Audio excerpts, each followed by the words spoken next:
गोपीजन वल्लभ गिरिवरधारी।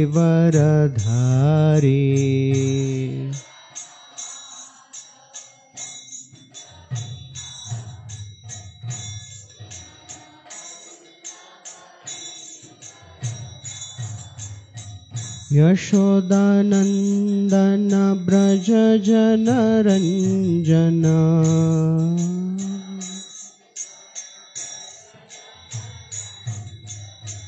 यशोदानंदन ब्रज जन रंजन।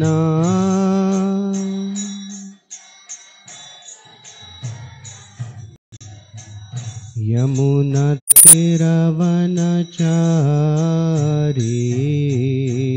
यमुना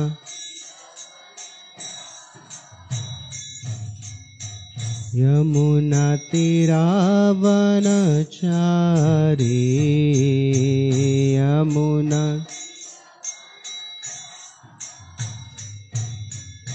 जय राधा माधव कुंज विहारी। गोपीजन वल्लभ गिरिवरधारी।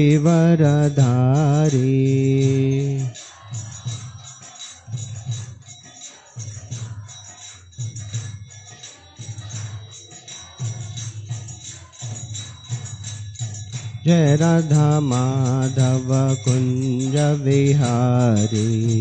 गोपीजन वल्लभ गिरिवरधारी।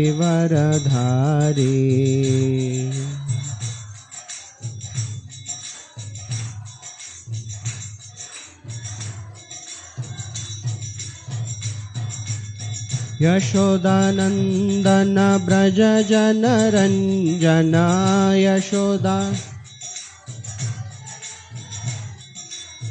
यशोदानंदन ब्रज जन रंजन।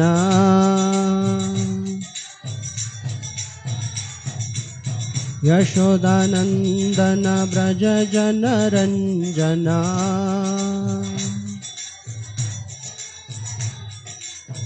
यमुना तीरवनचारी।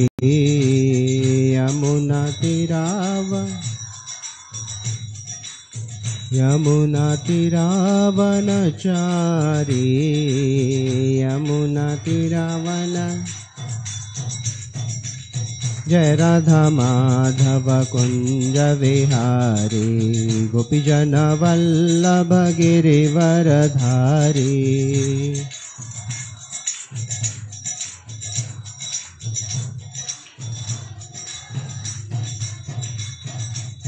हरे कृष्ण कृष्ण कृष्ण हरे हरे। हरे राम राम राम हरे हरे।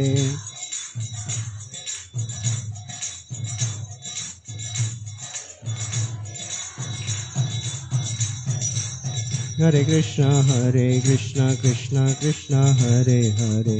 हरे राम राम राम हरे हरे।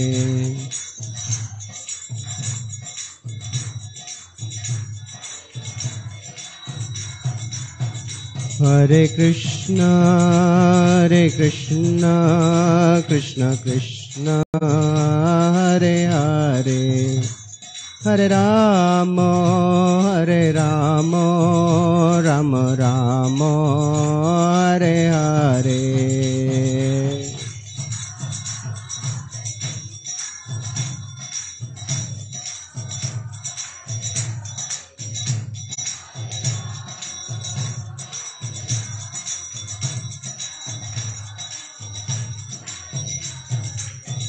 जयो राधा गोपीनाथ राधा गोपीनाथ राधे।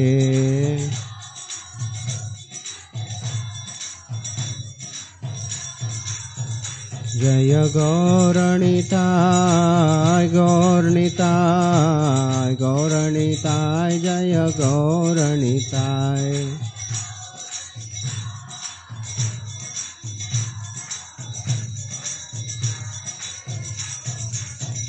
प्रभुपाद प्रभुपाद प्रभुपाद प्रभुपाद जय जय प्रभु।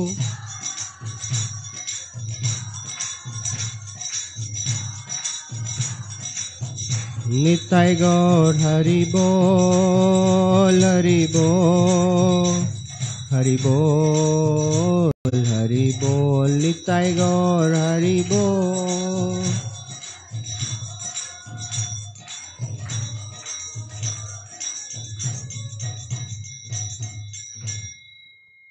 जय हरिनाम संकीर्तन की जय। ओम विष्णुपाद परमहंस परिव्राजकाचार्य अष्टोत्तर श्री अभय चरणारविंद भक्ति वेदांत स्वामी शिल प्रभुपाद की।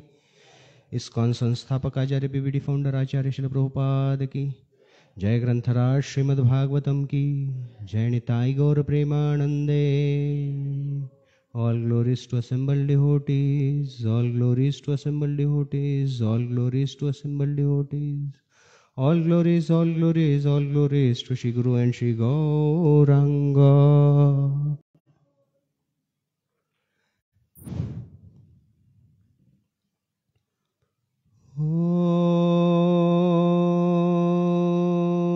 Om Namo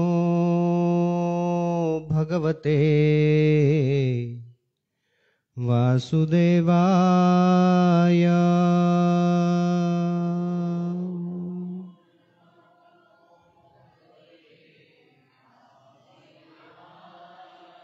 Om Namo Bhagavate Vasudevaya.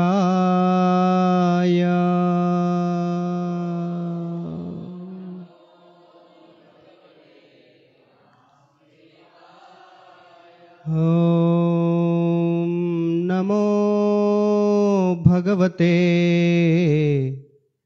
Vasudevaya.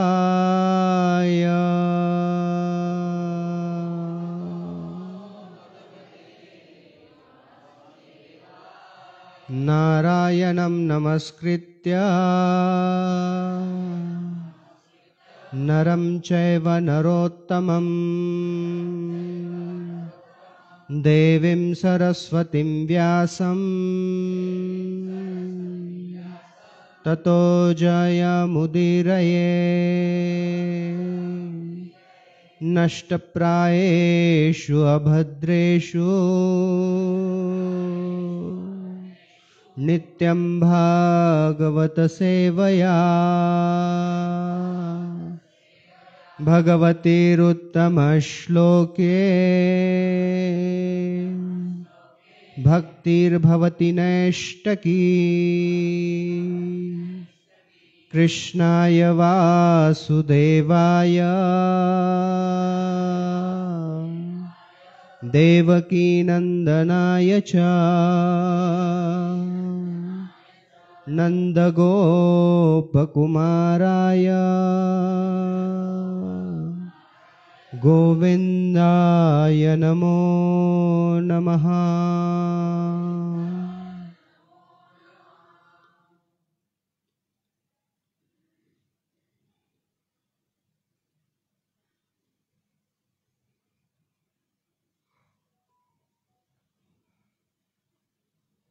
हरे कृष्ण।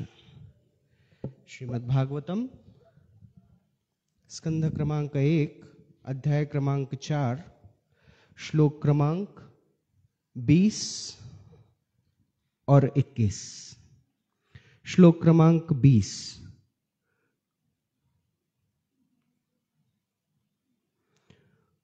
ऋग्यजुर्सामथर्राख्या वेदा चत्वार उद्धृता इतिहास पुराणं च पंचमो वेद उच्यते।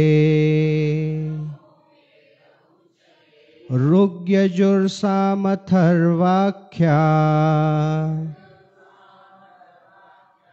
वेदाश्चत्वार उद्धृता इतिहास पुराणं च पंचमो वेद उच्यते। श्लोक ऋक्यजुर्सामथर्वाख्या वेदाश्चत्वार उद्धृता इतिहास पुराणं च पंचमो वेद उच्यते। श्लोक क्रमांक 21। तत्र ऋग्वेदधरः पहला,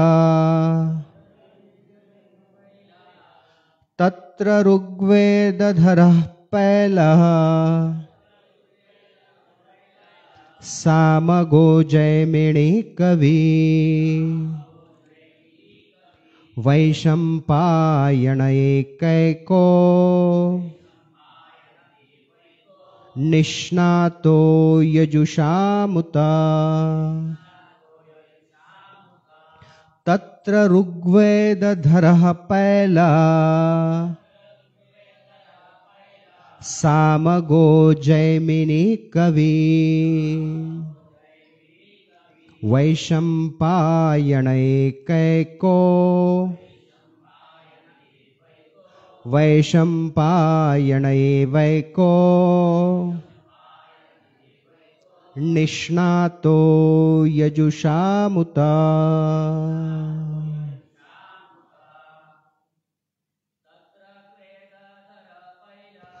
तत्र ऋग्वेदधरः पहला सामगो जैमिनी कवि वैशंपायन एवैको निष्णातो यजुषामुता। श्लोक क्रमांक 20। माता जी इसमें से कोई? तत्व ऋग्वेदधरः पहला सामगो जैमिनी कवि वैशंपायन नैवैको निष्णातो यजुषामृता। तत्र वहाँ ऋग्वेदधर ऋग्वेद के आचार्य पैलह पैल नामक ऋषि साम सामगह सामवेद का जैमिनी जैमिनी नामक ऋषि कवि अत्यंत योग्य वैशंपायन वैशंपायन नामक ऋषि एव ही एकः अकेले निष्णातः पटु यजुषाम यजुर्वेद के उत यशस्वी। अनुवाद एवं तात्पर्य श्रील अभयचरणारविंद भक्तिवेदांत स्वामी श्रील प्रभुपाद जी द्वारा। अनुवाद श्लोक क्रमांक 20। मूल ज्ञान के स्रोतों वेदों के 4 पृथक विभाग किए गए, लेकिन पुराणों में वर्णित ऐतिहासिक तथ्य तथा प्रामाणिक कथाएं पंचम वेद कहलाती हैं। श्लोक क्रमांक 21। अनुवाद। वेदों के 4 खंडों में विभाजित हो जाने के पश्चात पैल ऋषि ऋग्वेद के आचार्य बने और जैमिनी सामवेद के। यजुर्वेद में एकमात्र वैशंपायन यशस्वी हुए। तात्पर्य। विभिन्न वेदों को उनके बहुविध विकास के लिए विज्ञान व्यक्तियों को सौंप दिया गया। ओम अज्ञानतिमिरन्धस्य ज्ञानाञ्जनशलाकया चक्षुरुन्मिलितं येन तस्मै श्रीगुरवे नमः। श्रीचैतन्यमनोभीष्टं स्थापितं येन भूतले स्वयं रूप कदा मह्यं ददाति स्वपदान्तिकं। वन्देऽहं श्रीगुरो श्रीयुतापदकमलं श्रीगुरुन् वैष्णवांश्च। श्रीरूपं साग्रजातं सहगण रघुनाथान्वितं त्वं सजीवं साद्वैतं सावधूतं परिजनसहितं कृष्णचैतन्यदेवं श्रीराधाकृष्णपादान् सहगण ललिता श्रीविशाखान्वितांश्च। नमः ॐ विष्णुपादाय कृष्णप्रेष्ठाय भूतले श्रीमते भक्तिवेदान्त स्वामिनिति नामिने। नमस्ते सरस्वती देवे गौरवाणी प्रचारिणे निर्विशेष शून्यवादी पाश्चात्य देशतारिणे। वाञ्छाकल्पतरुभ्यश्च कृपा सिन्धुभ्यैव च पतितानां पावनेभ्यो वैष्णवेभ्यो नमो नमः। जय श्री कृष्ण चैतन्य प्रभु नित्यानंद श्री अद्वैत गदाधर शिवासादि गौर भक्तवृंद। हरे कृष्णा कृष्णा कृष्णा हरे हरे, हरे राम राम राम हरे हरे।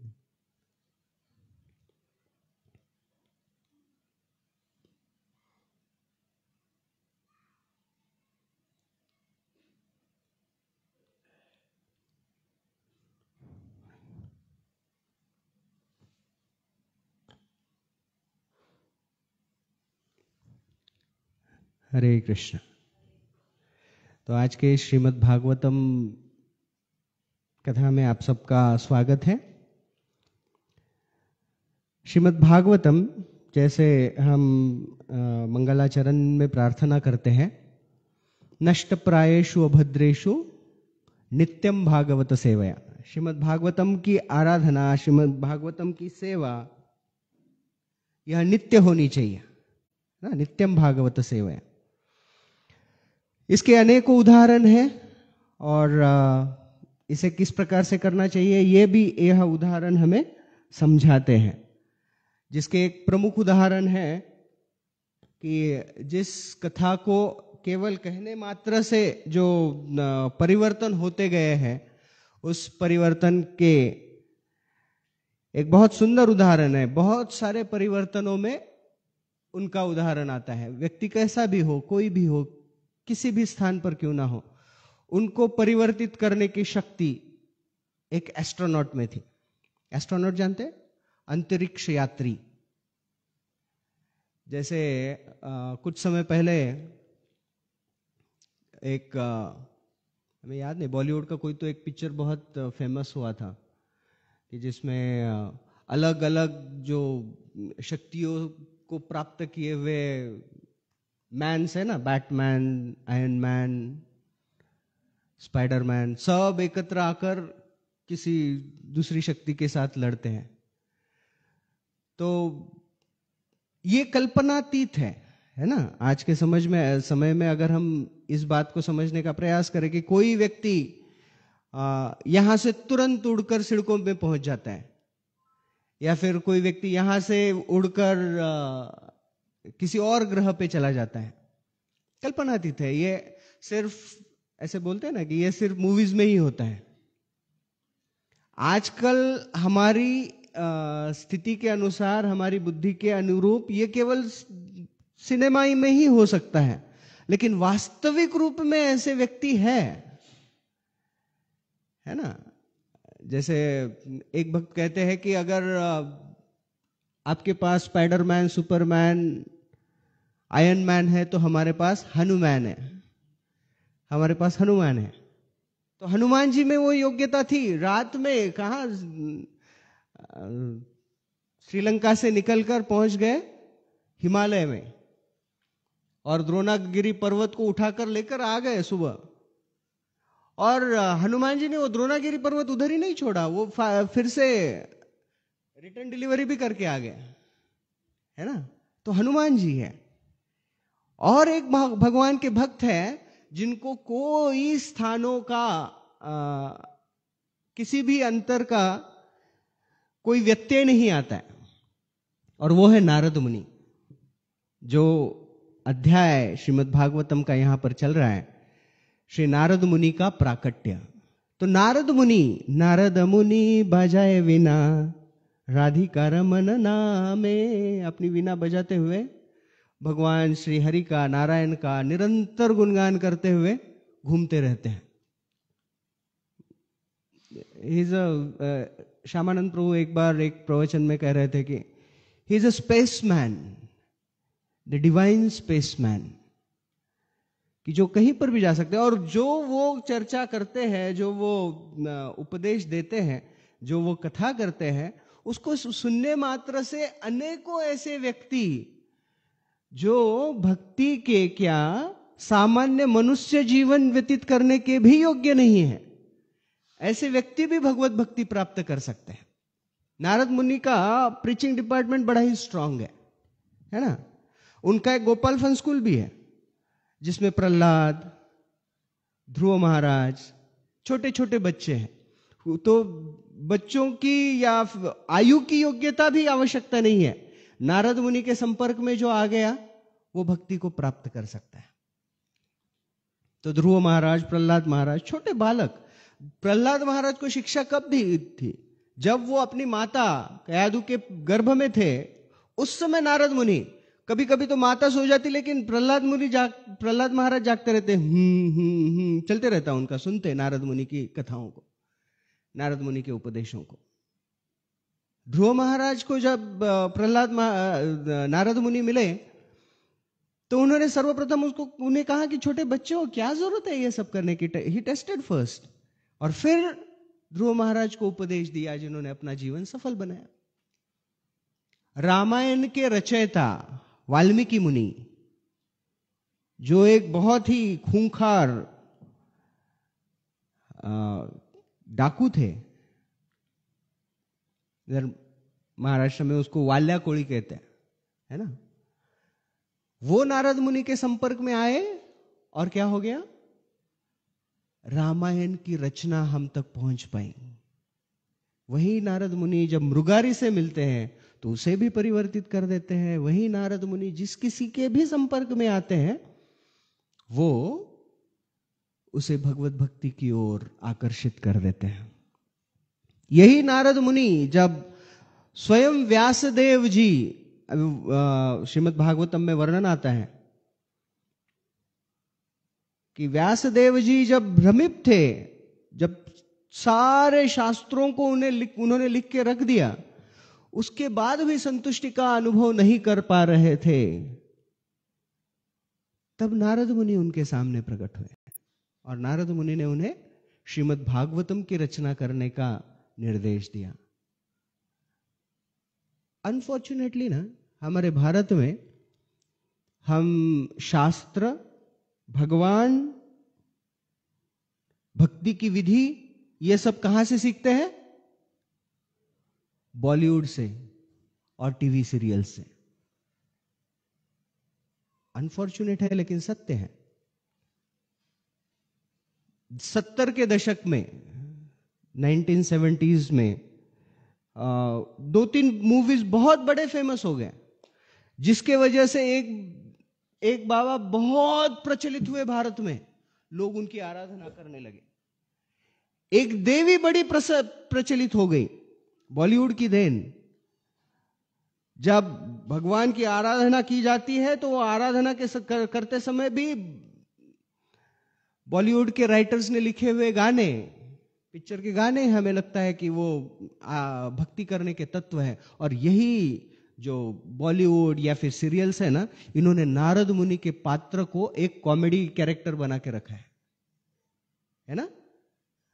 मराठी में उसे कहते कड़ी लावणारे नारद, मतलब जो सिर्फ झगड़ा लगाते हैं, है ना। नारद मुनि का पात्र मतलब कॉमेडी का पात्र है। किसी नाटिका में अगर वो होता है ना, best award for the comic role, तो वो नारद मुनि को प्रदर्शित करते हैं। कौन है ये नारद मुनि? प्रभु रामचंद्र जी के चरित्र को हम समझते हैं, प्रभु रामचंद्र जी को आदर्श मानते हैं, रामायण की कथाओं को अनादिकाल से सुनते आ रहे हैं। उसके आधार पर हमारे भक्ति का सारा आधार टिका हुआ है। वह रामायण अगर नारद मुनि नहीं प्रचार करते, नारद मुनि अगर वाल्मीकि ऋषि नहीं बनाते, तो क्या हमें प्राप्त होता? हम इतने सारे भक्ति के तत्वों को समझने का प्रयास करते हैं, किसके माध्यम से? श्रीमद् भागवतम समझने के माध्यम से। श्रीमद् भागवतम को समझते हैं। अगर नारद मुनि ने व्यासदेव जी को प्रेरणा ना दी होती तो भागवतम मिलता नहीं मिलता। प्रहलाद महाराज को अगर नारद मुनि के द्वारा ज्ञान प्राप्त नहीं होता तो क्या प्रहलाद महाराज भक्ति कर पाते और भगवान हिरण्यकश्यपु का वध करने के लिए नरसिंह का रूप धारण कर कर अवतरित हो पाते? नारद मुनि का पात्र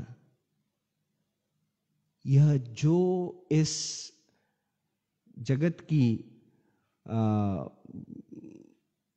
एंटरटेनमेंट मनोरंजन की दुनिया है वो जैसे प्रतिपादित करती है ना, वैसा है ही नहीं। भक्ति की गंभीरता को नारद भक्ति सूत्र, सबको पता है प्रभुपाद जी का एक पुस्तक है नारद भक्ति सूत्र, उसे पढ़ना चाहिए। भक्ति की गंभीरता क्या है, what is the depth of devotion, हमें नारद भक्ति सूत्र में समझ में आती है। तो ये नारद मुनि है। तो कम से कम हम जो श्रीमद् भागवतम को समझते हैं, श्रीमद् भागवतम को अपने जीवन में स्वीकार करते हैं, हमें आवश्यक है कि हम नारद मुनि के पात्र को, नारद मुनि को, उनके उपदेशों को, उनके कार्यों को बड़ी गंभीरता से लें। नारद मुनि बजाए बिना राधिका रमन नाम, निरंतर भगवान का नाम स्मरण करते रहते हैं। नवदा भक्ति की जो विधियां है, जितने अलग अलग विधियां, और उन नवदा भक्ति के कुछ सर्वोत्तम उदाहरण हैं। हर उदाहरण में नारद मुनि फिट हो सकते हैं। हर भक्ति विधि में स्मरण, कीर्तन, श्रवण, नारद मुनि निरंतर भगवत भावना में पूर्णतया लिप्त है, पूर्णतया मग्न है। तो ऐसे नारद मुनि के प्रागट्य का यह वर्णन इस अध्याय में चल रहा है। और इस प्रागट्य को समझाने से पहले व्यासदेव जी के कार्यों को समझना बहुत आवश्यक है। इसीलिए सूत गोस्वामी जब समस्त ऋषियों को यहां पर ज्ञान प्रदान कर रहे हैं, तब यह बहुत सारी सिद्धांतिक बातें समझा रहे हैं। तो जैसे आज के श्लोक में वर्णन आता है कि व्यासदेव जी ने सारे ज्ञान को, वेदों को विभाजित किया 4 वेदों में। क्यों? वास्तविक देखा जाए तो ये वेद की ही आवश्यकता क्यों है? क्या जरूरत है वेद की या ज्ञान की, है ना? वेदव्यास महाराज, परम पूज्य वेदव्यास जी महाराज यहां पर जब आए थे तो वो एक सायं के प्रवचन में बता रहे थे कि बुद्ध भगवान का अवतरण किस लिए हुआ, है ना? महाराज ने बहुत सुंदर तरीके समझाया कि किस तरह से केवल सत्य और अहिंसा स्थापित करने के लिए भगवान बुद्ध का अवतरण हुआ लगभग 2400 वर्ष पूर्व। तो वेद, फिर से हमारा वेद, महाभारत, रामायण का ज्ञान किस पर आधारित होता है? बॉलीवुड और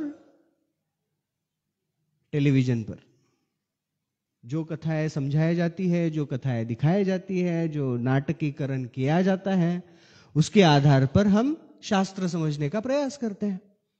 और फिर ऐसी गलतियां कर बैठते हैं कि वास्तविक रूप में वह इन शास्त्रों के प्रति बहुत बड़ा अपराध है। हम इन शास्त्रों को बहुत सामान्य समझना आरंभ कर देते हैं और इस शास्त्र के सिद्धांतों पर संशय लेना शुरू कर देते हैं। फिर वेद अच्छे नहीं है, फिर स्मृति अच्छी नहीं है, फिर पुराण अच्छे नहीं है, फिर महाभारत में कुछ ऐसे क्यों हुआ, वैसे क्यों हुआ, और अंततो गत्वा शास्त्रों पर संशय, शास्त्रों पर संशय के साथ साथ भगवान पर संशय लेना भी हम आरंभ कर दे। भगवान श्री कृष्ण ने ऐसे किया ही क्यों? क्या भगवान सच में भगवान है? अगर भगवान है तो उन्होंने इस तरह के कार्य क्यों किया? क्योंकि हम शास्त्रों को शास्त्रों के आधार पर समझने का प्रयास ही नहीं कर रहे हैं।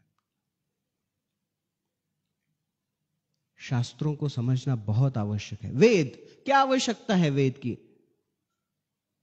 आवश्यकता है, एक बार एक पाश्चात्य व्यक्ति, बाहरी जगत का व्यक्ति भारत में, दक्षिण भारत में एक परिवार के घर खाना खाने के लिए आ गया। तो प्रसाद पा लिया और सारा खाना खाने के बाद उसको पूछा कि क्या कैसा था? सब कुछ था, इडली सांभर था, फिर उत्तपम था, फिर डोसा था, फिर हलवा था, बहुत सुंदर खाना परोसा गया। और सब होने के बाद उसको पूछा कि कैसे लगा खाना? तो वो कहता है कि बहुत अच्छा था, खाना बहुत अच्छा था, सिर्फ लास्ट में जो सलाद था ना वो बड़ा स्टिफ था, कड़क था। कौन सा सलाद? तो हमने बनाया ही नहीं था। नहीं, वो जो जिस सलाद पे सब कुछ परोसा गया था ना, नारियल का पत्ता, तो उसने नारियल का पत्ता खा लिया और बोला सलाद थोड़ा स्टिफ है ना।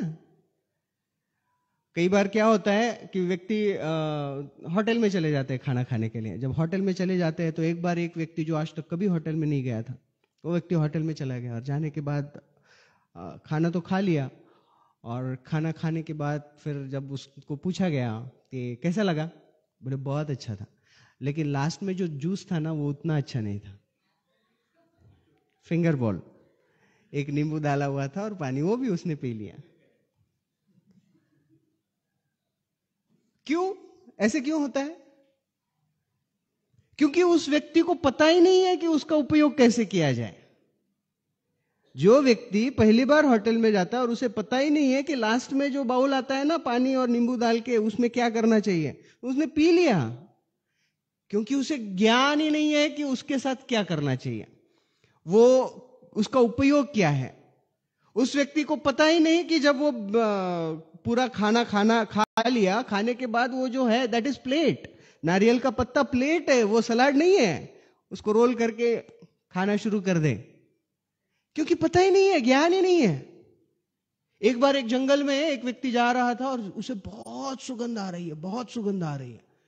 तो वो सुगंध को सूंघते सूंघते सूंघते सूंघते उसके स्रोत तक पहुंच गया। तो उसने देखा एक बुढ़िया थी, और वो बुढ़िया चंदन की लकड़ियों को चूल्हे में जला रही थी और उसके ऊपर चाय बना रही थी। तो उसने कहा क्या कर रही है तू? बोले क्या कर रही हूं? खाना बना रही हूं, चाय बना रही हूं। बोले लेकिन ये लकड़ी कौन सी है? क्या लकड़ी है? लकड़ी का काम क्या है? चूल्हे में जलाना, जलाओ उसको। वो ये सोने से भी कीमती है ये। क्यों उसने जलाया? क्योंकि पता ही नहीं उसका उपयोग क्या करना है, किस चीज के लिए है। जब किसी वस्तु के विषय में, किसी स्थिति के विषय में ज्ञान ना हो तो उसका उपयोग सही ढंग से नहीं कर पाते हैं ना हम। उसी प्रकार से यह दुर्लभ मनुष्य जन्म मिला है। दुर्लभ हो मानुषो देहे देही नाम क्षण भंगुरा। इसका क्या करना चाहिए? खाओ पियो ऐश करो, लिव लाइफ किंग साइज। पता ही नहीं है क्या, किस लिए इसका उपयोग करना चाहिए। ऐसे ही एक व्यक्ति थे जिनका जन्म हुआ। अब जन्म कहां हुआ? मैटरनिटी होम में नहीं हुआ। एक कमल के फूल के ऊपर हुआ। आजू बाजू देख रहे, कुछ नहीं है, ये कमल का फूल दिख रहा है सिर्फ। इधर अंधेरा, उधर अंधेरा, इधर अंधेरा, पीछे अंधेरा, ऊपर अंधेरा। फिर उन्होंने देखा नीचे क्या है, तो नीचे वो कमल का जो डेट था, क्या क्या कहते हैं उसको, डेट, डंठल, डंठल, वो डंठल दिख रहा है। डंठल के बीच में कुछ जगह दिख रही है। तो वो डंठल से नीचे जा रहे और एकदम नीचे पहुंच गए तो उधर भी कुछ नहीं दिख रहा है। फिर ऊपर आ गए। वो व्यक्ति का नाम था ब्रह्मा जी। ब्रह्मा जी का जन्म हुआ। गर्भोदक्षाई विष्णु के नाभि से जो कमल निकला, उस कमल पे भगवान के द्वारा ब्रह्मा जी का जन्म हो गया, है ना। नॉर्मल डिलीवरी नहीं, सिजेरियन नहीं, डायरेक्ट बर्थ। और ब्रह्मा जी को पता ही नहीं करना क्या है, नीचे जा रहे ऊपर आ रहे, नीचे जा रहे ऊपर आ रहे, नीचे जा रहे ऊपर आ रहे। कोई बात करने के लिए नहीं है, पूछे तो किसको पीछे। तो जब इस प्रकार की स्थिति में थे, तब उनको दो शब्द सुनाई दिए, त प। समझ गए, कुछ तो करना चाहिए, त प करना चाहिए, त प करना चाहिए। तपस्या करने लगे। और जब तपस्या किए तो उधर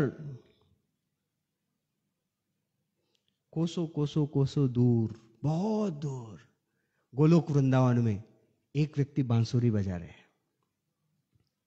वेणु क्वणंतम अरविंद दलायताक्षम, बांसुरी बजाए। वो जब उधर बांसुरी बजाते हैं तो उस बांसुरी की ध्वनि से ज्ञान, है ना।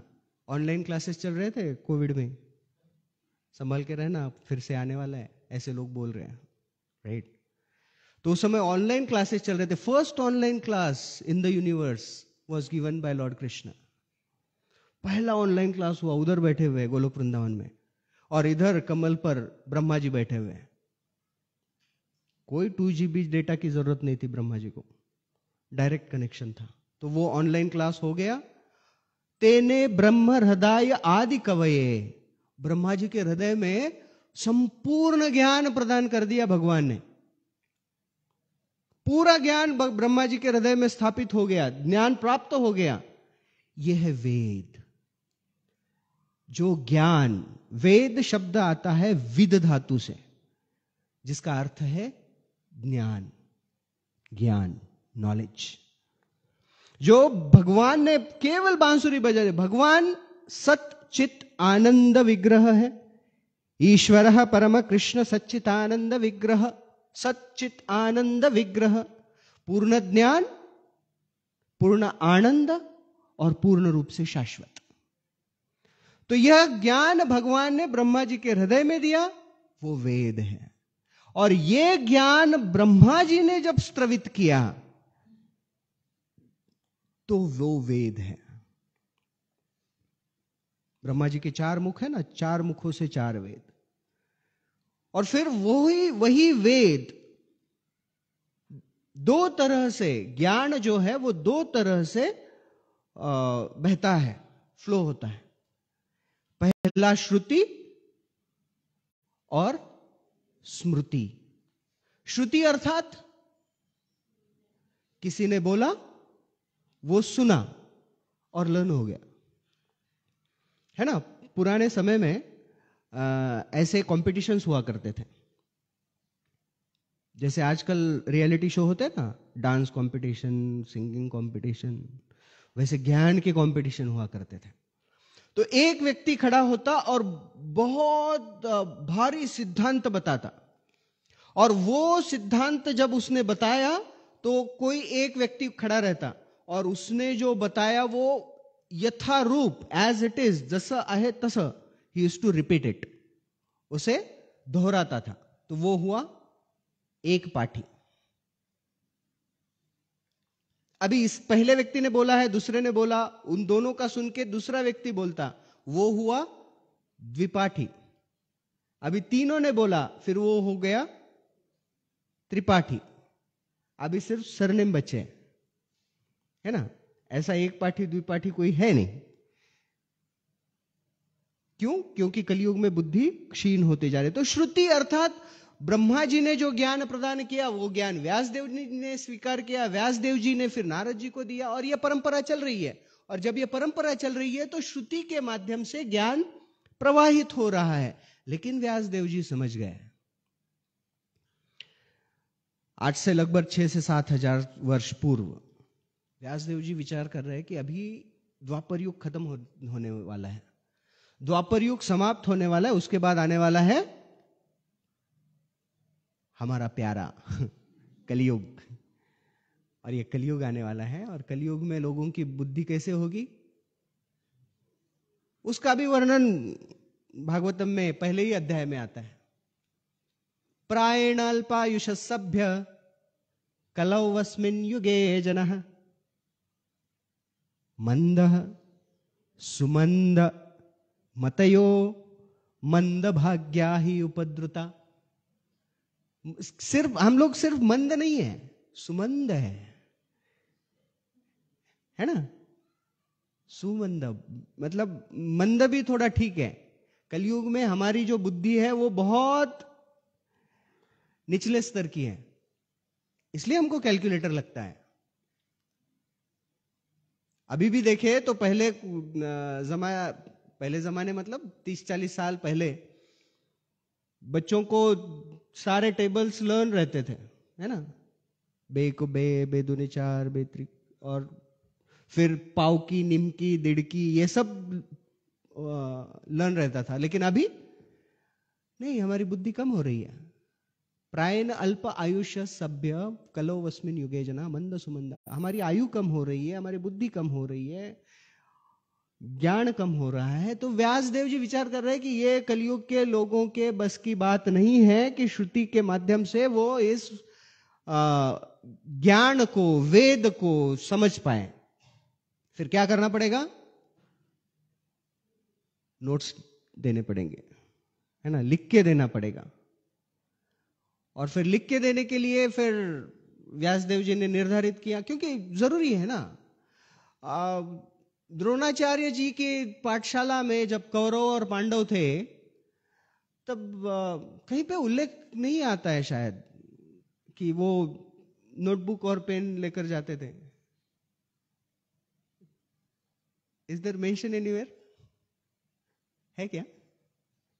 नहीं, हम वो स्टेप्स जब केमिस्ट्री के लैब में जाते हैं तो स्टेप्स लिख के रखते हैं ना।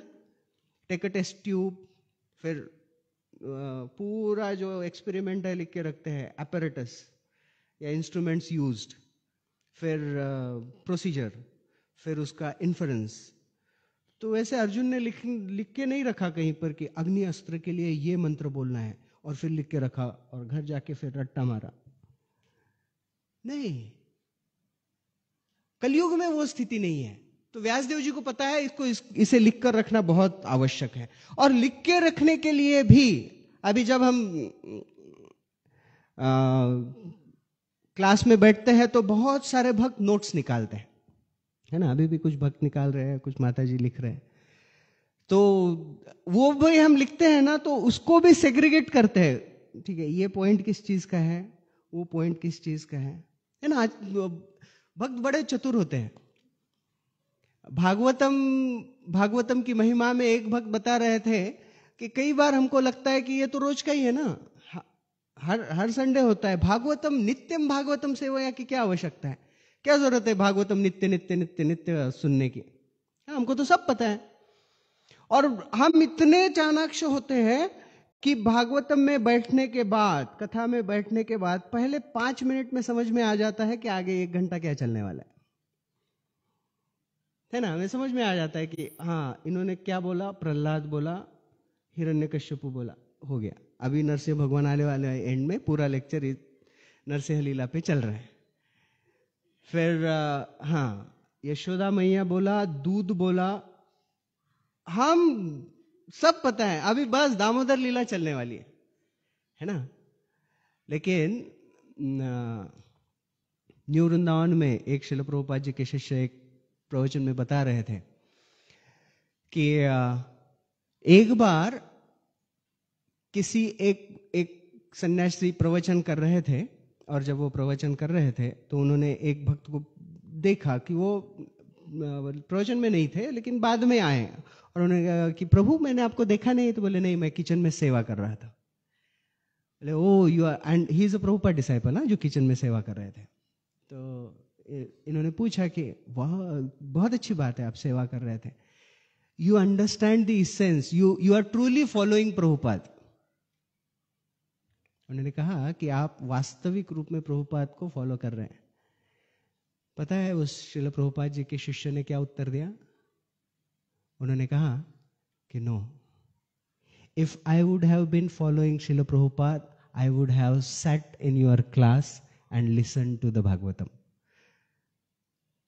अगर मैं सच में प्रभुपाद जी को फॉलो करता तो आपके सामने बैठकर भागवतम को सुनता।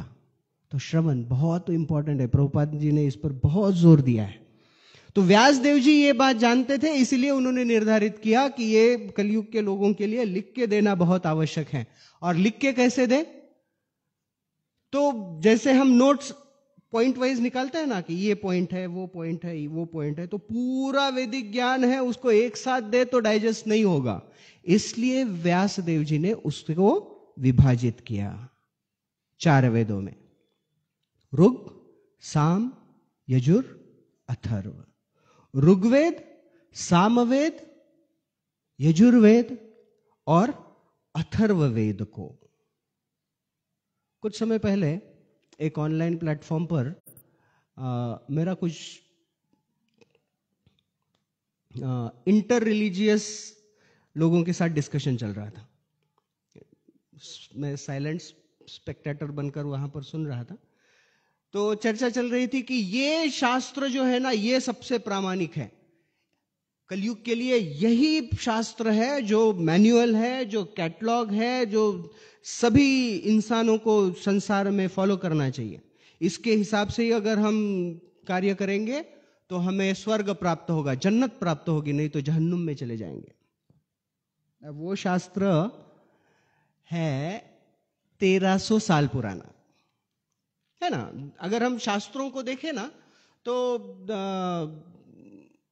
कुरान जो हमें प्रॉफिट मोहम्मद ने प्रदान किया इस संसार में, तो वो लगभग 1300 से 1400 साल के बीच में प्रदान किया।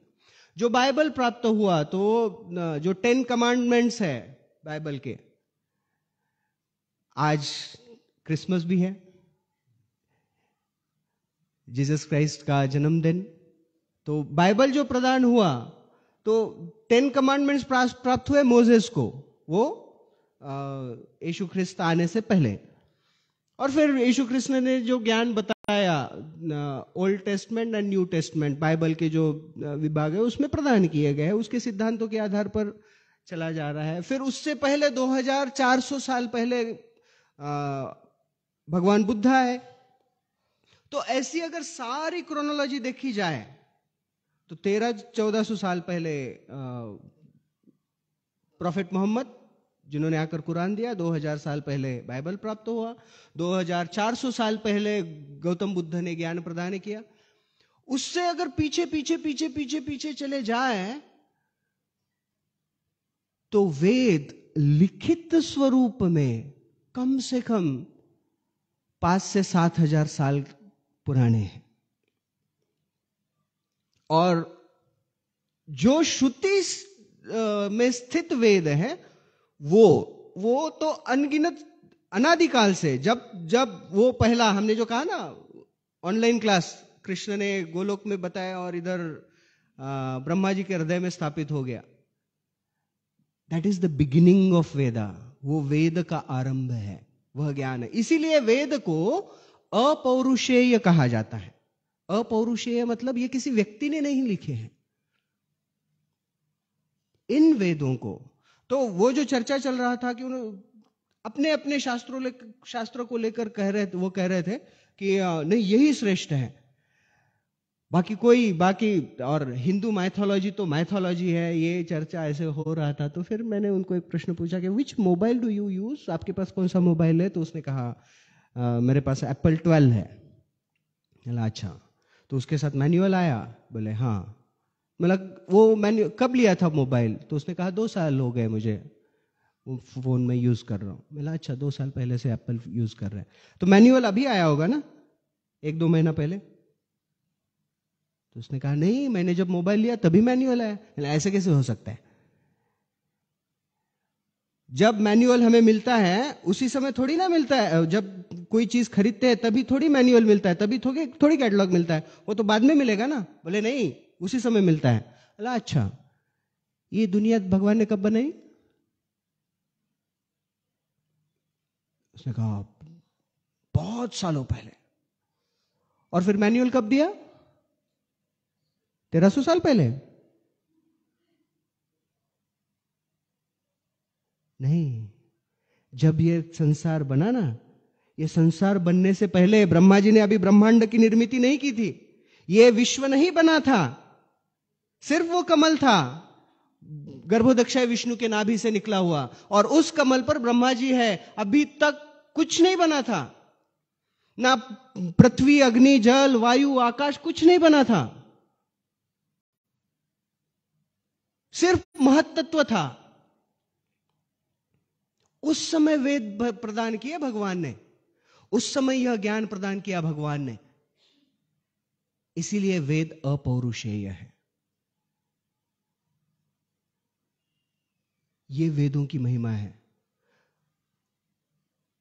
लेकिन अनफॉर्चुनेटली हम इस वेदों की महिमा को समझते ही नहीं है और अपने ही शास्त्रों पर संशय करना शुरू कर देते हैं। वेद अपौरुषेय है, इस संसार की निर्मिति से पहले भगवान ने प्रदान किए हुए यह वेद है। और फिर व्यासदेव जी ने इन चारों वेदों को, तो वेद एक्चुअली जो हमारे कंप्यूटर में ऑपरेटिंग सिस्टम होता है ना, वो ऑपरेटिंग सिस्टम वेद है। बाद में जो आए ना शास्त्र, बाद में जो वो छोटे छोटे पैचेस है, अपडेट पैच होते हैं ना, वो वैसे पैचेस है।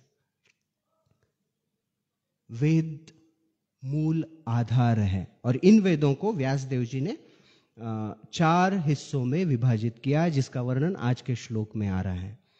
तो ये 4 वेद, फिर 4 वेद कौन से हैं, उनका उद्देश्य क्या है, और उस उद्देश्य को जीवन में कैसे हम स्वीकार करें, ये हम आज के प्रवचन में देखेंगे अभी सिर्फ 5 या 10 मिनट में। तो 4 वेद जो स्थापित हुए, व्यासदेव जी ने जिसका विभाजन किया, तो पहले है ऋग्वेद, जो वैदिक शास्त्र है। वह शास्त्र, उनकी जो रचना है, उनके मूल रचना को श्लोक कहा जाता है ना। भगवत गीता में क्या है, श्लोक है, वर्सेस है। लेकिन वेदों में जो मूल यूनिट है, जो श्लोक है, उसे ऋचा कहा जाता है, राइट। तो ऋग्वेद जो है, ऋग्वेद में 10,600 ऋचाएं हैं, 10,600 वर्सेस हैं, और उसमें 1028 जो रिसाइटेशंस हैं, राइम्स हैं, गान हैं, और वो ब्रह्मा, इंद्र, वरुण, वायु, समस्त देवी देवता और मूलतः भगवान श्री कृष्ण आदि भगवान के गुणगान करने वाली यह ऋचाएं हैं। और ऋग्वेद में वर्णन क्या है? वेदों की महत्ता को समझना हमारे लिए बहुत आवश्यक है। ऋग्वेद में वर्णन है इस विश्व का, इस विश्व की निर्मिति का। ऋग्वेद में वर्णन है इस भौतिक जगत और इसके परे जो संपूर्ण अंतरिक्ष है, उस अंतरिक्ष का। ऋग्वेद में वर्णन है सभी ग्रह और तारों का। सारी जो सूर्य मालिकाएं हैं, गृह मालिकाएं हैं, समस्त मालिकाओं का वर्णन ऋग्वेद में आता है। ऋग्वेद में एस्ट्रोलॉजी,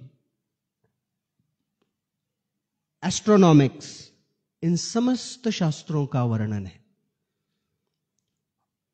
मूलतः देखा जाए तो ऋग्वेद यह प्रमुख वेद है जिसमें इस संसार का हर ज्ञान समाया हुआ है। दूसरा वेद है यजुर्वेद। यजुर्वेद में 1975 श्लोक है, ऋचाएं हैं, वर्सेस हैं। और यजुर्वेद हमें बताता है कि आराधना पद्धति किस प्रकार से हो, आराधना पद्धति किस प्रकार से हो, किस प्रकार से व्रत आदि करने चाहिए, किस प्रकार से रिचुअल्स करने चाहिए, कर्मकांड करने चाहिए, विधियां किस प्रकार से करनी चाहिए, इसका वर्णन यजुर्वेद में आता है। फिर सेरेमनीज, बहुत सारे जो उत्सव होते हैं, बहुत सारे जो संस्कार होते हैं, मनुष्य के जन्म से पहले से लेकर अंत्येष्टि तक बहुत सारे जो संस्कार हैं, बहुत सारे जो उत्सव है, इनके विषय में पूर्णतः वर्णन यजुर्वेद में आता है। फिर आता है सामवेद। सामवेद में 1575 श्लोक्स हैं, राइम्स है, प्रार्थनाएं हैं, संगीत है, नाट्य है, फिर अभिनय है। तो सामवेद में सारा जो संगीत है ना, उस संगीत का उद्गम सामवेद में वर्णन है। Indian classical dance, Indian classical music, इसका मूल सामवेद में वर्णित है। जो प्रमुख उपनिषद है उसमें केन और छांदोग्य उपनिषद है, ये सामवेद के अंग हैं, राइट। फिर आता है अथर्ववेद। अथर्ववेद में 6000 स्तोत्रों से बने 730 प्रार्थनाएं हैं, गान हैं, श्लोक गान है। और अथर्ववेद में फिर से वर्णन आता है कि कुछ तंत्र है, कुछ विद्याएं हैं, इसका वर्णन अथर्ववेद में आता है। भविष्य का वर्णन अथर्ववेद में आता है। फिर इस अथर्ववेद में वर्णन आता है कि कब जीसस क्राइस्ट आएंगे, है ना।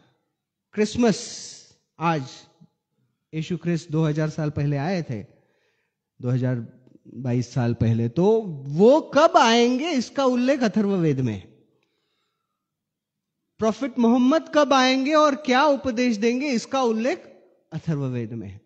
फिर संपूर्ण शारीरिक रचना का वर्णन अथर्ववेद में आता है, जो आयुर्वेद के माध्यम से शारीरिक रचना, उसका चलन, उसका निर्वहन और उसके स्वस्थ आरोग्य के उपाय, ये सब अर्थात संपूर्ण आयुर्वेद, यह अथर्ववेद में आता है।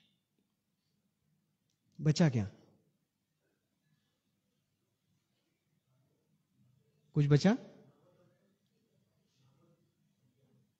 हाँ, लेकिन अगर ज्ञान की बात करें तो इस संसार में जो ज्ञान प्राप्त करने की अभिलाषा है हम में,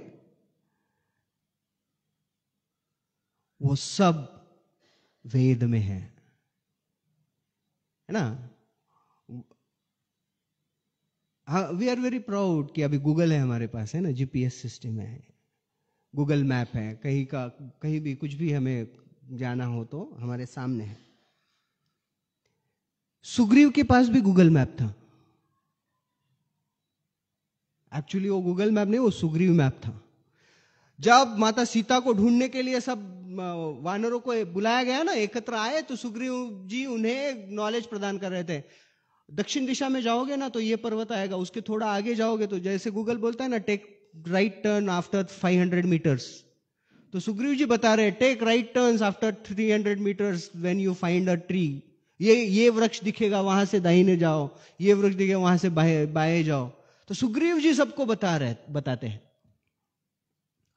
वेदों में संपूर्ण ज्ञान है, ऋक्, साम, यजुर, अथर्ववेद। इन चारों वेदों में पूरा ज्ञान है, संपूर्ण ज्ञान है। और इस ज्ञान को अगर हम हमारे जीवन में स्वीकार करते हैं तो जानने योग्य कुछ बचता नहीं है। लेकिन इतना जानने के बाद भी, ये सारे वेदों को लिखने के बाद भी व्यासदेव जी संतुष्ट नहीं है। विचार कीजिए, हमको अगर बड़ा प्रयास करके एक श्लोक लर्न हो जाता है ना, बड़ा प्रयास कर, धर्म क्षेत्रे कुरुक्षेत्रे, धर्म क्षेत्रे कुरुक्षेत्रे, धर्म क्षेत्रे, 2 शब्द लर्न हो गए। फिर अगले 2, सामवेता युयुत्सव, सामवेता युयुत्सव, पूरा दिन रट्टा मारते और फिर श्लोक लर्न, धर्म क्षेत्रे कुरुक्षेत्रे, सामवेता युयुत्सव। कितना आनंद होता है। एक छोटा सा श्लोक मुखोद्गत करने से इतना आनंद होता है। ये चारों वेद लिखने के बाद व्यासदेव जी को कितना आनंद होना चाहिए।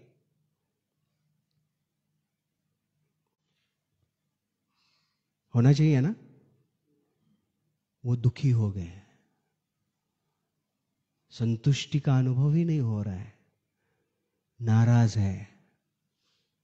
समथिंग इज मिसिंग, कुछ तो खोया है, कुछ तो हुआ है, क्या करें।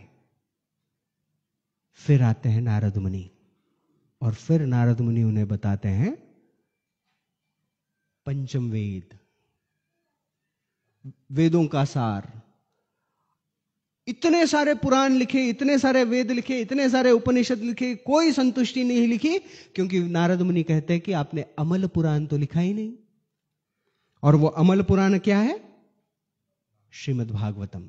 और फिर आरंभ होता है व्यासदेव जी के द्वारा श्रीमद् भागवतम की रचना करने का। तब जाके संतुष्टि का वो अनुभव कर पाते हैं। तो ये चारों वेद हैं, चारों वेदों को पढ़कर पढ़कर पढ़कर पढ़कर पढ़कर कितना पढ़ेंगे। इसलिए भगवत गीता में भगवान समझाते हैं कि ये सारे वेदों के माध्यम से आपको क्या जानना है?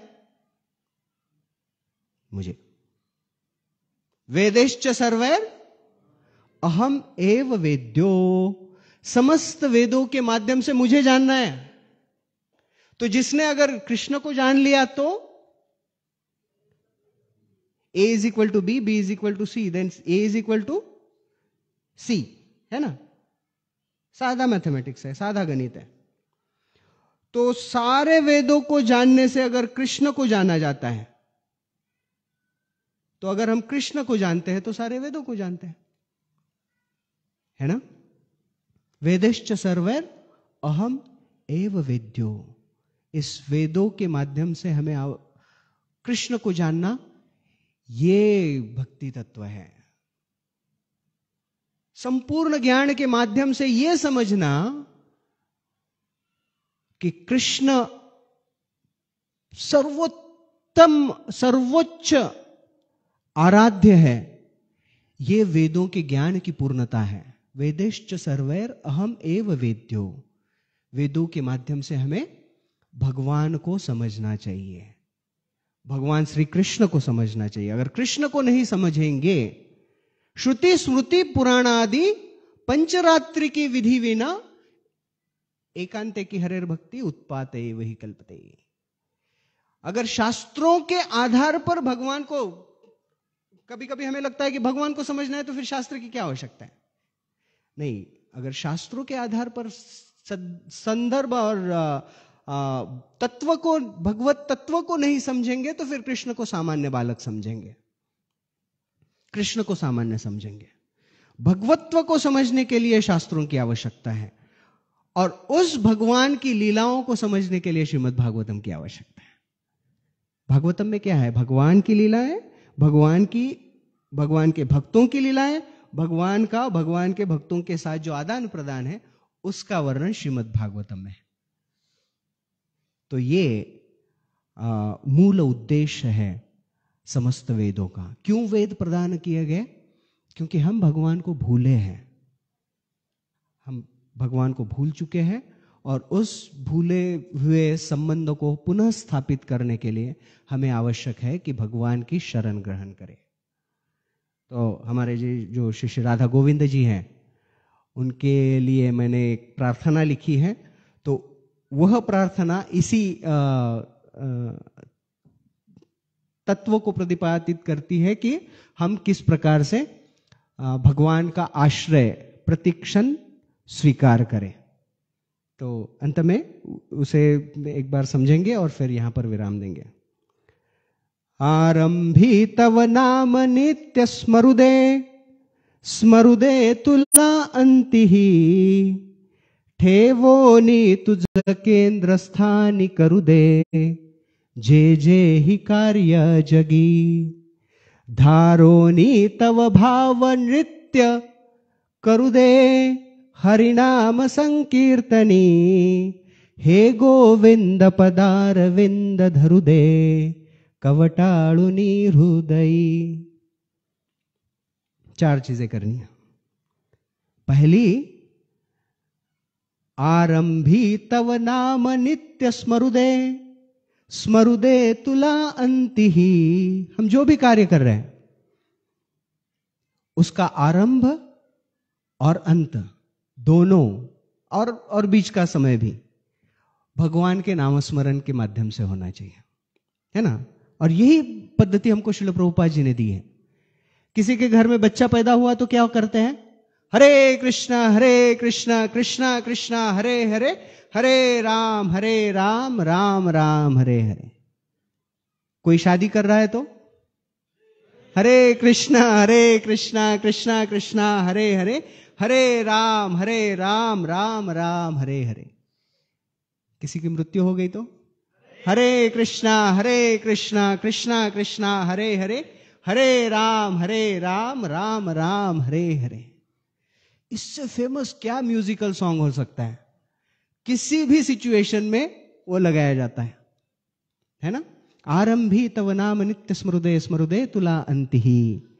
ठेवोनी तुझ केंद्र स्थानी करुदे, जे जे ही कार्य जगी। हम जो भी कार्य हमारे जीवन में कर रहे हैं उस कार्य का केंद्र भगवान होने चाहिए, कृष्ण होने चाहिए। धारोनी तव भाव नृत्य करुदे, और भगवत भाव, भगवान श्री कृष्ण की भावना हमारे हृदय में धारण कर कर हमें क्या करना आवश्यक है? नृत्य करुदे हरिनाम संकीर्तनी। इस चैतन्य महाप्रभु ने जो आंदोलन दिया है ना, हरे कृष्ण महामंत्र, इसमें अगर हम संलग्न हो जाए, बस नाचते रहे, नाचाओ नाचाओ नाचाओ प्रभु, नाचाओ से ही मत है, श्रील प्रभुपाद जी लिखते हैं। तो प्रभुपाद के दिए निर्देशों के अनुसार अगर नाचते रहे और एक जो बड़ा ही महत्वपूर्ण है, हे गोविंद पदार विंद धरुदे कवटाळुनी हृदयी, या भगवान श्री गोविंद के, भगवान श्री कृष्ण के चरण कमल पूरी जकड़ के रखे अपने हृदय के साथ। जैसे एक बार मायापुर में डाकुओं का हमला हो गया था, अब मायापुर चंद्रोदय मंदिर में, और जयपताका स्वामी महाराज, जब जो उनका शरीर यष्टि बहुत ही विशाल है, तो जब डाकुओं ने हल्ला किया तो सब लोग इधर उधर भाग रहे, भक्त भाग रहे हैं। तो राधा माधव के छोटे विग्रह थे, मेटल डेटीज। जयपताका स्वामी महाराज ने वो विग्रहों को ऐसे पकड़ा, ऐसे पकड़ के रखा, और मतलब वो खुद को बचाने के लिए नहीं भाग रहे थे, उन्होंने राधा माधव को पकड़ के रखा। भगवान के साथ आदान प्रदान हो रहा है। तो एक डाकू आया और उसने यहां पर चाकू मार दिया जयपताका स्वामी महाराज को, और ऐसे ऐसे मारा कि खून की धारा बहने लगी। जयपताका स्वामी महाराज उस समय कहते हैं कि पहले मुझे, जब मैं बहुत मोटा हूं ना, तो अच्छा नहीं लगता था, लेकिन my fatness also came in the service of Krishna. मेरा जाड़ा होना भी भगवान की सेवा में समर्पित हो गया, क्योंकि वो इतने हट्टे कट्टे, इतने जाड़े हैं, तो फिर वो जो चाकू है वो अंदर की नसों तो काटने की, तो वहां तक पहुंचा ही नहीं, ऊपर ऊपर से ही कट गया। तो जो भी हम कार्य कर रहे हैं वो भगवान की प्रसन्नता के लिए। कवटाळुनी हृदय, पूरी तरह से भगवान के चरण कमलों को अपने हृदय में जकड़ कर रखें। इस प्रकार से अगर करें तो निश्चित रूप से हम वेदों के सार को समझ सकते हैं। और वेदों का सार कलयुग में भगवान, हम सबको कॉम्पैक्ट चाहिए, है ना। जैसे पहले टेप रिकॉर्डर होता था, और वो टेप रिकॉर्डर में बड़े से बड़े ऐसा रैक भरा हुआ कैसेट्स है। किस किस ने देखे कैसेट्स, टेप रिकॉर्डर की कैसेट्स? और फिर एक कैसेट में ए साइड बी साइड, ए साइड में 4 गाने, बी साइड में 4 गाने, है ना। हमको कॉम्पैक्ट, फिर आ गया सीडी, कॉम्पैक्ट डिस्क, और अब आ गया यूएसडी मेमोरी कार्ड, है ना। मेमोरी कार्ड आ गया छोटा सा, इतना सा, और उसमें सब कुछ। तो वेद इतने बड़े हैं, 4 वेद हैं, और उसका कॉम्पैक्ट डिस्क है भगवत गीता, सारे वेदों का सार वो भगवान ने हमको प्रदान किया। बोले ठीक है छोड़ो, बाकी ये कैसेट लाइब्रेरी मत बनाओ, एक छोटा सा सीडी ले लो, भगवत गीता चलाओ, इसको 700 श्लोक, जीवन सफल करो। और साथ में दिया भागवतम, और ये सब हमको प्रदान किया श्रील प्रभुपाद जी ने। तो संक्षेप में व्यासदेव जी ने समस्त ज्ञान को 4 हिस्सों में विभाजित किया, 4 वेद के रूप में, ऋग्वेद, सामवेद, यजुर्वेद और अथर्ववेद। और इसके लिखने के बाद भी संतुष्टि का अनुभव नहीं हुआ तो नारद मुनि के माध्यम से उन्होंने फिर श्रीमद् भागवतम की रचना की। और यह भागवतम और श्रीमद् भगवत गीता यह ज्ञान के मूल आधार है हम सबके भक्तिमय जीवन के लिए। तो श्रीमद् भगवत गीता और भागवतम का अगर हम आश्रय लेते हैं और इस हरे कृष्ण महामंत्र को अपने जीवन में स्वीकार करते हैं पूरी गंभीरता के साथ, तो निश्चित हम भगवान श्री कृष्ण को प्राप्त करने की चेष्टा कर सकते हैं। हरे कृष्ण कृष्ण कृष्ण हरे हरे, हरे राम राम राम हरे हरे। तो यहां पर हम रुकेंगे। किसी का कोई प्रश्न है, शंका है?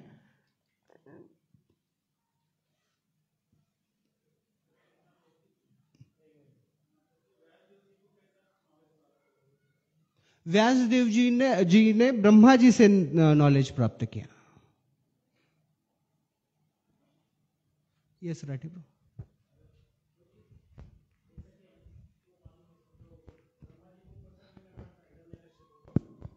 तो फिर उन्होंने ब्रह्मा जी की तपस्या की, रावण ने शिव जी की, सभी भक्तों ने भगवान को प्रसन्न करना था तो उनके लिए तपस्या की। तो जब कोई भी नहीं था और सिर्फ 2 अक्षर उनको पता हुए ब्रह्मा जी को, तब तो फिर उन्होंने किसके लिए ये किया था?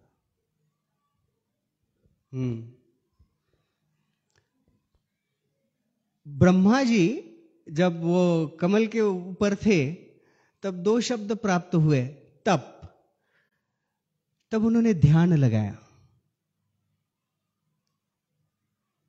जो ये 2 शब्द प्रदान कर सकते हैं ना, त और प, ये जैसा प्रश्न आपके मन में आया वैसा प्रश्न ऐसे भी मन में आ सकता है ना कि भगवान ने तप क्यों बोला, तभी दे देने का ना। जो बांसुरी बजाई तेने ब्रह्म हृदय आदि कवये, वो ज्ञान हृदय में प्रदान किया, तो वो पहले तप क्यों बोला? डायरेक्ट ज्ञान देते ना, आसान होता, बिल्डिंग जल्दी बनती। श्रीमद् भागवतम में 10 विषय वस्तु है। पहला है सर्ग, दूसरा है विसर्ग। सर्ग मतलब प्राइमरी क्रिएशन, प्राइमरी क्रिएशन मतलब प्राथमिक निर्माण। कोई भी, इसलिए कहते हैं ना कि Taj Mahal was not built once, और any creation in the world is not built once. ये बिल्डिंग कितने, ये मधुवन का हमने जो सेंटर बनाया कितनी बार बनाया? हाँ, 2। पहला कहां बनाया था? दिमाग में बनाया था, है ना। ये बिल्डिंग 2 बार बनी है। एक बार किसी के दिमाग में बनी है, मन बुद्धि में बनी है, और फिर एक्चुअल बनी है। तो there is one primary creation, there is one secondary creation. Primary creation है सर्ग, जो भगवान श्री कृष्ण से आता है, और सेकेंडरी क्रिएशन वो है विसर्ग, जो ब्रह्मा जी बनाते हैं। तो फिर भगवान ने बताया कि वो पहले आर्किटेक्चरल मैप दिया, फिर कंस्ट्रक्शन मैप दिया, फिर सारा सब कुछ दे दिया, है ना। स्ट्रक्चरल इंजीनियरिंग भी ब्रह्मा जी को अपॉइंट कर दिया। हमारे राठी प्रभु भी इंजीनियर है।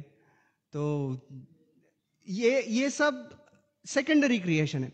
तो फिर भगवान ने शुरुआत में ही सब कुछ क्यों नहीं दिया, सारा ज्ञान क्यों नहीं दिया ब्रह्मा जी को? क्योंकि भगवान प्रत्येक कार्य से, पृथ्वी की संसार के मूल रचना से लेकर पद्धतियां सिखाते हैं, सिद्धांत सिखाते हैं।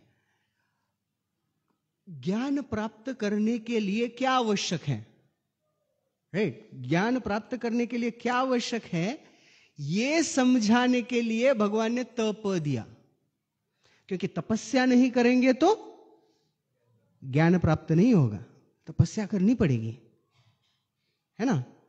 तो तप दिया। तो ब्रह्मा जी तो ऐसी स्थिति में है कि कुछ पता नहीं है, लेकिन जब वो तप दिया ना, तो क्या करना है उसकी भी बुद्धि, मूलतः बुद्धि भगवान श्री कृष्ण से ही आ रही है। तो उन शब्दों को, वो दो शब्दों को एनालाइज कर कर क्या करना है, ये बुद्धि भी भगवान से प्राप्त हो गई, और फिर तपस्या आरंभ हो गई। तो तपस्या जब आरंभ होती है तो जैसे श्रीमद् भगवत गीता में भगवान ध्यान योग के सिद्धांत बताते हैं, यम, नियम, आसन, प्राणायाम, प्रत्याहार, ध्यान, धारणा, समाधि, राइट, जो सारे सिद्धांत बताते हैं। तो जब तप बताया गया तो सर्वप्रथम ब्रह्मा जी को यह ज्ञान हुआ कि अभी करना क्या है, राइट, तप करना है, तप करना है। तो तप का पूरा बैकग्राउंड एनालिसिस उन्हें शायद उस समय पता नहीं था, लेकिन करना क्या है ये पता, भगवान की कृपा से वो प्राप्त हो गया। और ब्रह्मा जी ने ध्यान लगाना शुरू किया। तो ध्यान लगाने की जो पद्धति है, वो पद्धति में कई बार, जैसे आपने कहा, किसी पर ध्यान लगाया जाता है। जैसे हिरण्यकश्यपु ने ब्रह्मा जी पे ध्यान किया, ब्रह्मा जी का वो आराधना करने लगे, ब्रह्मा जी को प्रसन्न करने के लिए तपस्या करने लगे। लेकिन यहां पर ब्रह्मा जी किसी को प्रसन्न करने के लिए तपस्या नहीं कर रहे हैं। ब्रह्मा जी तपस्या कर रहे हैं क्योंकि यह आदेश मिला है कि कहीं से तो भी मुझे बोला गया, और वो बोलने वाला वही हो सकता है जिसने मुझे निर्माण किया, राइट। तो जिसने मुझे निर्माण किया उसने ये आदेश दिया कि तप करो, तो वो तप करना मेरे लिए आवश्यक है। मेरे लिए करना क्या आवश्यक है, वो करना है। तो ब्रह्मा जी ध्यान लगाकर तपस्या करने लगे। तो तपस्या करने लगे मतलब ध्यान लगाकर। किस पर ध्यान लगाकर? उस पर जिसने मुझे निर्माण किया। अब वो काला है, गोरा है, नीला है, पीला है, नहीं पता, लेकिन ब्रह्मा जी तब ध्यान लगाने लगे। जैसे आत्म साक्षात्कार की विधि होती है ना, आत्म साक्षात्कार की विधि, और अभी भी हम जो ध्यान लगाते हैं, कलयुग में जब हम मेडिटेशन करते हैं, मंत्र मेडिटेशन, तो हम किस पर ध्यान लगाते हैं? हा? मंत्र मेडिटेशन में नाम पर, हरे, इन शब्दों पर ध्यान लगाते हैं, शब्द ब्रह्म पर ध्यान लगाते हैं। तो उस समय ब्रह्मा जी ने जो ध्यान लगाया वो केवल एक, कि मेरे निर्माता कोई तो है जिन्होंने मुझे ये आदेश दिया, मैं उनको प्रसन्न करने के लिए प्रार्थना करता हूं, उन पर ध्यान लगाता हूं। वो कौन है पता नहीं। और जैसे जैसे वो तपस्या पूर्ण होती गई, है ना, इस संसार में रिजल्ट चाहिए, लेकिन भगवान को एफर्ट्स चाहिए। तो जैसी तपस्या ब्रह्मा जी करते गए, वो नॉलेज भी ऐसे नहीं है कट कॉपी एंड पेस्ट। जैसे जैसे ब्रह्मा जी तपस्या करते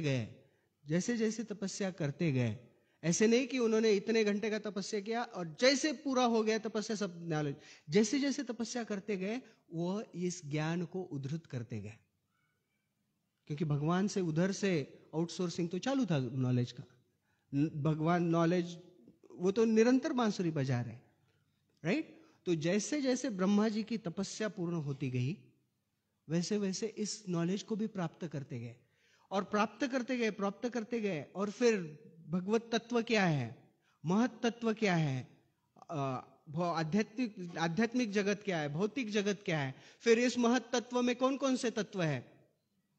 आकाश तत्व है, अग्नि तत्व है, वायु तत्व है। इन तत्वों का भी उन्हें ज्ञान प्राप्त होते गया। और फिर इन तत्वों को मिलाकर क्या करना है, तो इस ब्रह्मांड को बनाना, वो भी ज्ञान ब्रह्मा जी को प्राप्त हो गया। तो जब आपके प्रश्न का एग्जैक्ट, कि जब ब्रह्मा जी को तप शब्द प्राप्त हुए, तब उन्हें पता नहीं था कि उनको ध्यान किस चीज पर करना है, लेकिन यह पूर्ण विश्वास था कि यह आदेश मेरे ही निर्माता ने दिया है, तो मेरे जो भी निर्माता है उन पर उन्होंने ध्यान करना आरंभ कर दिया, तपस्या करनी आरंभ की। और जैसे जैसे भगवान उनकी तपस्या को देखकर प्रसन्न होना शुरू हो गए, उन्हें ज्ञान प्रदान होते गया और फिर वो जानने लगे। और फिर उसके बाद उन्होंने जाना कौन है मेरे निर्माता, ईश्वर परम कृष्ण सच्चिदानंद विग्रह अनादिरादिर गोविंद सर्व कारण कारणम, पूर्ण पुरुषोत्तम भगवान श्री कृष्ण है। फिर पुरुष तत्व है, विष्णु है, महाविष्णु है, गर्भोदक्ष है विष्णु, क्षीरोदक्ष है विष्णु, ये समस्त ज्ञान ब्रह्मा जी को प्राप्त हो गया। Is that okay? Hare Krishna. जय ग्रंथराज श्रीमद् भागवतम की, श्रील प्रभुपाद की जय। निताई गौर प्रेमानंदे।